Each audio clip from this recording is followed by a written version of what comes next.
Narayana sir 2014లో minister అయినప్పుడు 2019 దాకా ఎలాంటి అభివృద్ధి కార్యక్రమం చేశారంటే ప్రజలకి అందరికీ తెలుసు. ప్రతి పార్క్ కానీ, బారషే దర్గా కానీ, చర్చిల గురించి కానీ, దేవాలయాల గురించి కానీ, ఒక మతం గురించి లేకుండా ప్రతి ఒక్క దాన్ని కూడా ఎంత అభివృద్ధి చేశారనమాట.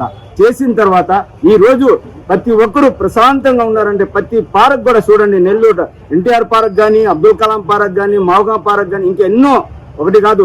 లాస్ట్కి బస్ సెక్టర్లు ఏసీ చేస్తే దాన్ని కొట్లుగా మార్చేశారు వాళ్ళు. ఎందుకంటే టీడీపీ వాళ్ళు చేసింది ఏం ఉండకూడదు, నారాయణ చేసింది ఏం ఉండకూడదు అని చెప్పి అనిల్ కుమార్ గారు గెలిచిందా 2 సార్లు గెలిచారు కదా, 2 సార్లు ఏం అభివృద్ధి చేశారు వచ్చి చెప్పండి అని చెప్పండి, ప్రజలు రమ్మని చెప్పండి. మినిస్టర్ ఉన్నప్పుడు ఒక్కసారి కూడా బయట తిరగలేదే, మినిస్టర్ ఉన్నప్పుడు ఒక్కసారి కూడా బయట తిరగలేదు. ఇప్పుడు ఎలక్షన్ వచ్చిందని ఇప్పుడు నలుగురిని వేసుకుని తిరగడం కాదు గొప్ప. నువ్వు ప్రజల్లో ఏం చేసావు చెప్పండి. ఒక పార్క్ రిపేర్ ఉందని చెప్పి మేము కంప్లైంట్ చేస్తే అబ్దుల్ కలాం పార్క్ మేము కంప్లైంట్ చేసాం పోయి, సార్ ఇది ఉంది పిల్లకాయలు దూకొచ్చి గందరగోళం చేస్తున్నారు అని చెప్తే దానికి పట్టించుకోవాలి. ఆయన మినిస్టర్ ఉన్నప్పుడే అప్లికేషన్ కూడా ఇచ్చారు చేయండి అని చెప్పి, దాన్ని పట్టించుకోవాలా. ఏం చేయాలి నారాయణ సార్ చేసింది. ఇప్పుడు నారాయణ సార్ కాలేజీలో ఉండే కాలేజీలో ఉంటే ఎంత చేస్తున్నారు, ప్రతి పేదవాళ్ళకి కూడా సబ్సిడీ ఇస్తున్నాడు.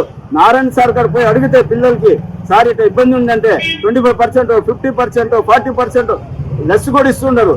హాస్పిటల్లో పోతే నారాయణ ఆరోగ్యశ్రీ కాదు, నారాయణ ఆరోగ్యశ్రీ పెట్టి ఉన్నారు పేదల కోసం. ఎంత జరుగుతుంది.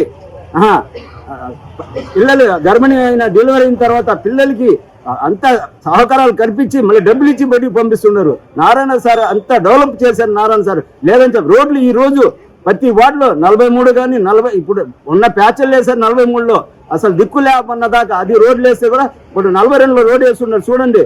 6 నెలలు కాల పగిలిపోయి బయటకు వచ్చేసింది.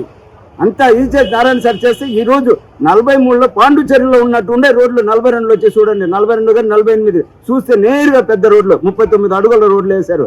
అంతా డెవలప్ చేశారు నారాయణ సార్. ఊరికైనా రాలా ప్రజల్లో. మీరు కంపెనీలో 4 సంవత్సరాలు ఒకసారి ఎన్ని సంవత్సరాలు వస్తాయేమో మీకు అభివృద్ధి చేశారా లేదా చెప్పండి. మీరు ఏం చేశారు చెప్పండి, రండి ప్రజల్లో చెప్పండి ఏ అభివృద్ధి చేశారు చెప్పండి. మీరు ప్రజల్లో వచ్చి ఏ అభివృద్ధి చేశారు చెప్పండి. నారాయణ సార్ వచ్చినా కూడా నేను ఫలానా చేశానని చెప్పి ఇప్పుడు కూడా నారాయణ సార్ గారు కూడా నేను ఇబ్బందిలో ఉన్నానని చెప్పి ఒక రికమెండేషన్ అవసరం లేదు. నేను ఇబ్బందిలో ఉన్నానని చెప్పి నారాయణ సార్ గారు ఇప్పుడు కూడా సాయం చేస్తున్నారు. ఈ చెయ్యికి ఇచ్చినా కూడా ఈ చెయ్యికి తెలియకుండా సాయం చేస్తున్నారు నారాయణ. అది అందరికీ తెలుసు. కార్యకర్తలు బాధపడుతున్నారు కాదు, కార్యకర్తలకి ఒక లైఫ్ చూపియాలా, ఒక మంచి దారిలో తీసుకోవాలా అని చెప్పి నారాయణ సార్ ఉద్దేశం. కానీ ఆయన తిరగాల్సిన అవసరంలా, తిరగకపోయినా కూడా మినిస్టర్ అవుతాడు ఆయన.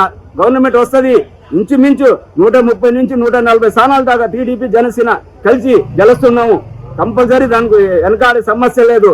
వీళ్ళు అందరూ తెలుసుకుని ఇప్పుడు తొందరలోనే ఈ జనవరి ఆఖరిలోనే అందరు చాలా మంది టీడీలో చేరేదానికి కూడా ఉండదు. ఎందుకంటే చంద్రబాబు నాయుడు ఉంటేనే అభివృద్ధి జరగద్దు అని చెప్పి ఇంతకుముందు వాలంటీర్లు పెట్టుకొని 2000 రూపాయలు 50 ఇళ్ళకి చేసిన వాలంటీర్లను 5000 ఇచ్చి వాళ్ళ డేటాన్ని వీళ్ళు చేస్తున్నారు.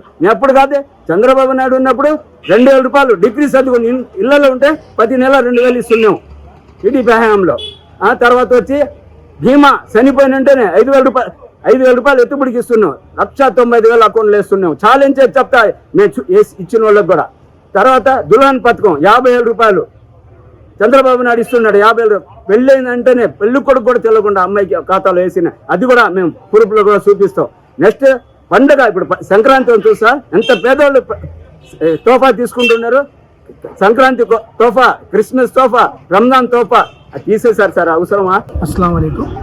2014లో నారాయణ సారు మినిస్టర్గా ఉన్నప్పుడు ఎలాంటి డెవలప్మెంట్ చేశారంటే ఆల్మోస్ట్ సీసీ రోడ్స్ వేసి వాటర్ లైన్స్ వేసి ఆ తర్వాత దర్గా అభివృద్ధి కానీ, అన్నా క్యాంటీన్ కానీ, ఏ సమస్య వచ్చినా అక్కడ పిఎంఎం స్కూల్ ఉంది జెండా వీధిలో, అది ఓన్లీ ఫస్ట్ అది కో ఎడ్యుకేషన్లో ఉండింది.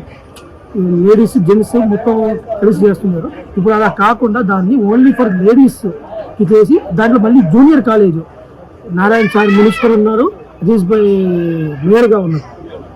ఆ తర్వాత దర్గా అభివృద్ధి కానీ మొత్తం ఒక నారాయణ సారు అజీజ్ భాయ్ వల్లే జరిగింది. ఆ తర్వాత 2019లో అనిల్ కుమార్ యాదవ్ మినిస్టర్ అయిన తర్వాత, ఎమ్మెల్యేగా గెలిచి మినిస్టర్ అయిన తర్వాత ఏం చేశారు? ఒక్కసారైనా పట్టించుకున్నారా? ఏదైనా సరే మాటికి రెచ్చగొట్టి మాట్లాడడం తప్ప మిగతాది ఏం చేయలేరు. ఇప్పుడు రంజాన్ తోఫా కానీ, సంక్రాంతి తోఫా కానీ, ఈ క్రిస్టియన్ సోఫా కానీ ఏదైనా ఇచ్చారా? ఇవ్వలేదు. ఈ దుల్హన్ పథకం మీద ₹1,00,000 ఇస్తాము అని చెప్పేసి మీ అన్న ఉన్నాడమ్మా, మీ మావయ్య ఉన్నాడు, మీ అన్న ఉన్నాడు, ₹1,00,000 ఇస్తాడమ్మా, నువ్వు రాసుకో అమ్మా అని చెప్పి ఇప్పటిదాకా కూడా దాని గురించి ఒక ఇన్ఫర్మేషన్ లేదు. ఒక 1 month బ్యాక్ మేము ఇచ్చేస్తున్నాం అని చెప్పారు. ఆ తర్వాత చూస్తే అది కూడా లేదు. ఇప్పుడు కూడా ఎవరికి లేదు. అది ఆల్మోస్ట్ మేము గమనిస్తూనే ఉన్నాం, ఎవరికి లేదు.